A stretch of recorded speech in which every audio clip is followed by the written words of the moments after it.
Hello and welcome to an episode of Historically Marked. I am Jason, a rock and roll edition, and I am going to tell you the story about George Harrison and the first Beatle in America. So it was right here where George Harrison would become the first Beatle to set foot in on American soil. And I did hear he stopped at LaGuardia Airport, but he reportedly did not go out. But he did set foot here in St. Louis, here at St. Louis Lambert Airport. And at the time it was known as Lambert St. Louis Municipal Airport. But his sister, who he would be spending some time with, Louise, picked him up. And it was September 17th, 1963 on that date when it happened. So throughout 1963, Beatlemania was going on all over Europe, especially in the Harrisons' home country of England. But it would not happen here in the United States until a few months after, when the Beatles would just take over music completely. But George Harrison was very unknown, and he stuck out like a sore thumb because of his long hair and his clothes, but nobody really said anything to him, or so it seemed. But rock and roll would not be the same.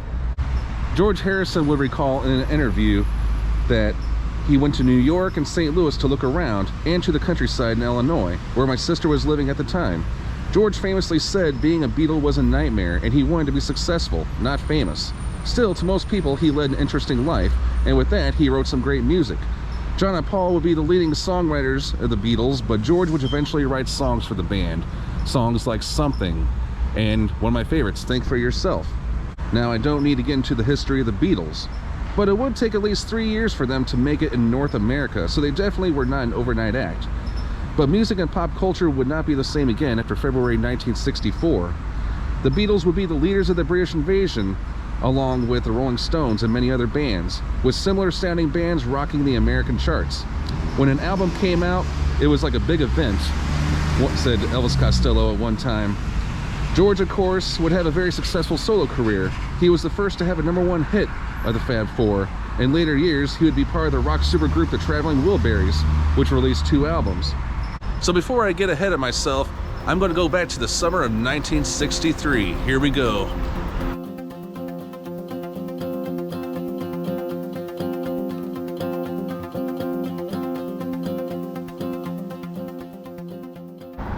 This was the next stop that the Harrisons stopped at.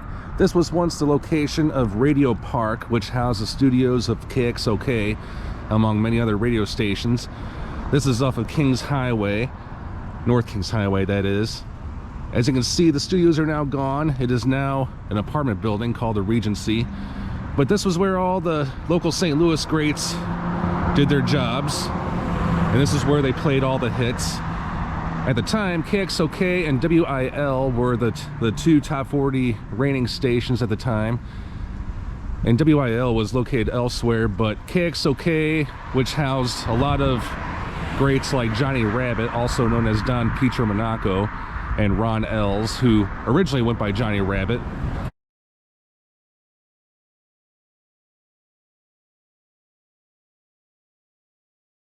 The top music acts of 1963 were the Beach Boys, Jan and Dean, Bobby Vinton, and Ricky Nelson. In other words, mostly American acts.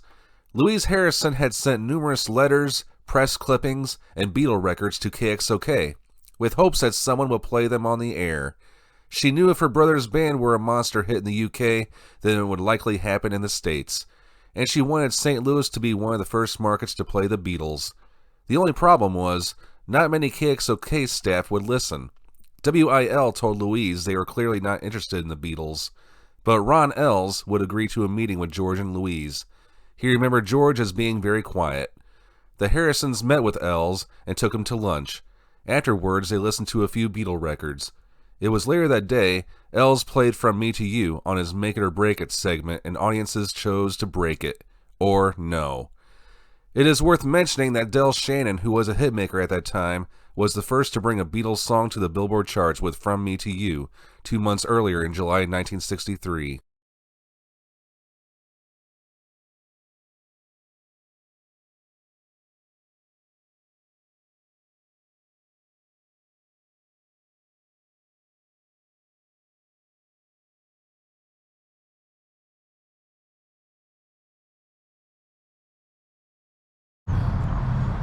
So I believe the radio studios were somewhere in this grassy field, because according to my research, there was actually like a kind of a circle drive, and then there was a parking lot, and then yeah, it might have been just right in that grassy area. So that's just my theory, because I haven't really seen a lot of archived photos of it except in Facebook posts and historical societies. But I'm going to go ahead and take you to central southern Illinois, Mount Vernon to be exact, where a great moment in George Harrison's life took place. So here we go. So this is the place where, again, George Harrison bought his guitar, where he took back to England. Rickenbackers were apparently very expensive and very hard to find at the time in 1963. I'm going to be talking more about the Four Vests, which was a popular Southern Illinois group, and when I'm in Eldorado and Benton. But two of the members, Gabe McCarty and Vern Mandrell, sorry if I'm mispronouncing those names, but they went with George to the shop. At the time in 1963, this was Fenton Music Shop, and the owner, of course, did not know who George Harrison was, but he's like, oh, well, it's good to know you're successful. I'm sure that's probably what he said. But he saw an orange 425 Rickenbacker guitar, although some sources say it was red.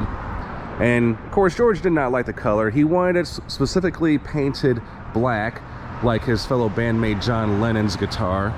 So about a week later, the three men picked up the guitar from here, and it was sold to George Harrison for $400, which, I mean, even today, of course, that was a lot of money back then. I don't know, you know, adjusted for inflation, how much that is worth. But of course, George had took a lot of money with him, because he was very successful and rich over in his home country. But the guitar that he bought had a lot of cool history to it. Today it is on display at the Rock and Roll Hall of Fame Museum in England. And the guitar he would use on the With the Beatles album. He also played it on the Abbey Road sessions, including the song I Want to Hold Your Hand. You all know that song. But for a long time, it was assumed to be in storage. And I don't know who found it, where it was for many decades and years. But in the last decade or so, the guitar appeared at a music auction for nearly $700 grand. Art Fenton's Music Shop was the name of this place. And I don't really know the whole history of this location, but as you can see, it is now an auto garage. It's actually called Industrial Solutions. But I'm sure not a lot of people from Mount Vernon know or realize the historical significance of this place, because yes, like again, the instrument that George Harrison paid $400 for is now on display at the Rock and Roll Hall of Fame Museum in the Beatles, as part of the Beatles exhibit. So I'm gonna go ahead and head on off to Benton, Illinois. I'll see you there. All right, so I'm getting closer to Benton, Illinois, and I'm just right before the main exit to turn off there. But as you're driving on Interstate 57, you'll be seeing this big sculpture, which is right behind me. I'll go ahead and tell you more about it. So this is titled George Comes to Benton, 1963. It was created by John Cerny, who is from California. He definitely helped fund this. It was painted here in 2017, and it is 16 feet tall. The three girl models in this installation are Alicia Tongle, Pia Hoffman, and Cassidy Hebert. They were all photographed as the screaming girls when George has arrived. Of course, when he arrived here in Benton, he wasn't famous, but had he arrived during his Beatlemania years, yeah, that'd definitely be a different story. I also like the handkerchief part.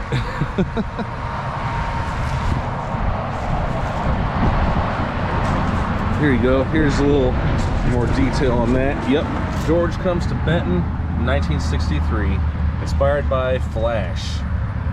That, I believe, was the Sirius XM show that inspired this for Louise and George. Oh yeah. So now I have made it to Benton, Illinois, the downtown part of it, and behind me is Franklin County Courthouse. Benton is the county seat for Franklin County, Illinois, but this is also where George Harrison stood out on the public square. He was pretty much taking home movies, and he reportedly lost his wallet here. Somebody did see that he dropped his wallet someplace, and he made sure that he got it back. And George was definitely grateful because he had a lot of money in it, and because he was rich from, you know, being successful overseas. So he gave the kid who returned it back to him an autograph of him, of the future star. So I'm sure that hopefully the kid had kept it. But again, he was also taking home movies here on the square. And I don't know if they still exist or if they're in somebody's collection. But I'm going to go ahead and show you around the square and where George Harrison walked. So here we go. So Benton was at one time a coal mining town, especially in 1963. 9,000 people made up the population, and I'm sure most of them were coal miners or people that worked in that field. Today the population is a little over 7,000. So did George enjoy his stay here in Benton? I mean, probably, but I'm willing to bet that it was all about the peace and quiet that he didn't really get back home after he had his success, his taste with fame and fortune overseas. And this was probably, yeah, this was definitely his last time in America where, you know, he would not get bothered by a bunch of adoring fans. But he took a break, and it was definitely worth it to him, you know, 2 weeks of sanity and all that. But he was very curious about America, particularly the American dream. So, did he believe America was the land of opportunity? He wanted to see for himself. But in the end, he definitely found the locals here very nice, very welcoming. And he was amazed at how different the culture was, very different from Europe. So I'm gonna go ahead and take you to that marker, just right over there. And this is the southeast corner of the square. That's the Billy Graham Band Shelter, named after the Benton Grand Ole Opry legend, as it says. So Louise Harrison was on hand at the unveiling of this marker nearly 10 years ago, and 300 people were reportedly in attendance here. So let's see what it says here. The first Beatle in America, George Harrison. In the late summer of 1963, 4 musicians from Liverpool, England, Lennon, McCartney, Harrison, and Ringo Starr, collectively known as the Beatles, were poised to conquer pop culture and music history. With 3 hit singles in England, the band anticipated their first #1 record in America by taking separate holidays.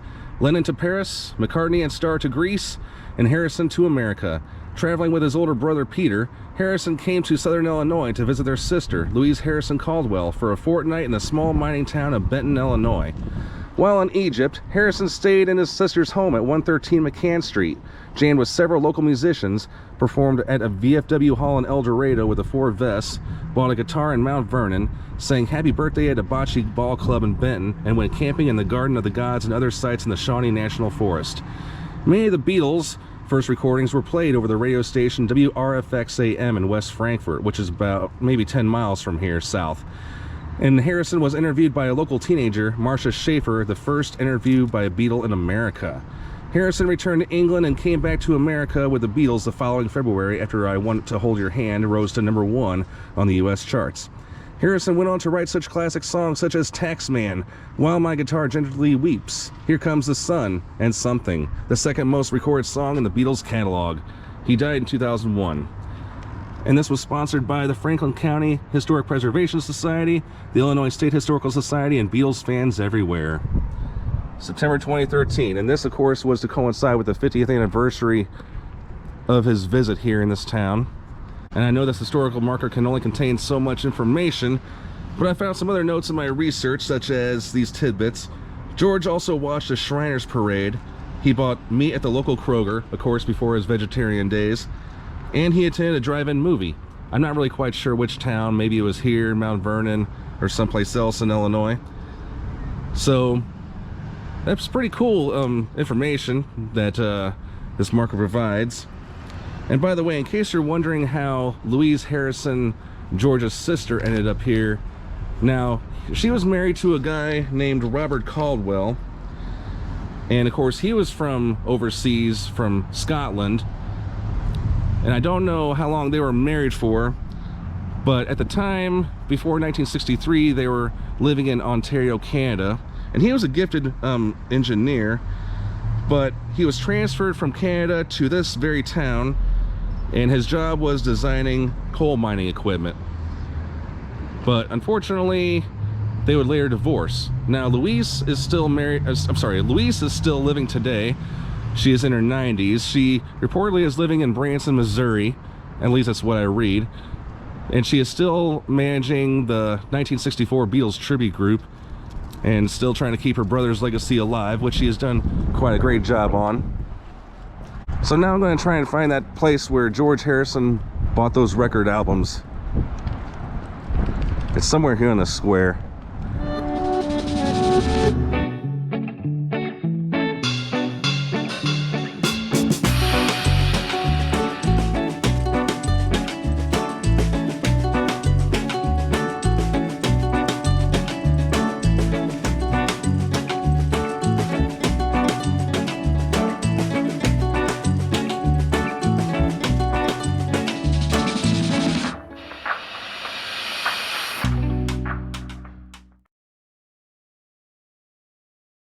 And our last stop in Benton is this house on 113 McCann Street, which holds the distinction of the first place in the United States where a Beatles stayed overnight. Of course, I don't know how true that is, but yes, George Harrison did indeed stay here. This was the residence of his sister Louise and her husband from 1963 to 1965. And then I'm sure it went through some owners right after that. But by 1995, the house was in line for being demolished to make way for a parking lot, I'm assuming for a nearby business or some sort. But it took the energy of Louise and a couple Beatle fans and historians to save the house. And a year later, in 1996, it became a hard day's night bed and breakfast. I don't know how long it was open for, but it is no longer in existence. But now it's a living quarters. All right, now we're going to go on to Eldorado, Illinois. It's about 35 miles east of here, southeast of here, and that is where George Harrison, who was the first Beatle to play a public performance here in the United States. So can't wait to show you that one. Here we go. So now I am outside the place where George Harrison once played. Yeah, it's definitely very cool.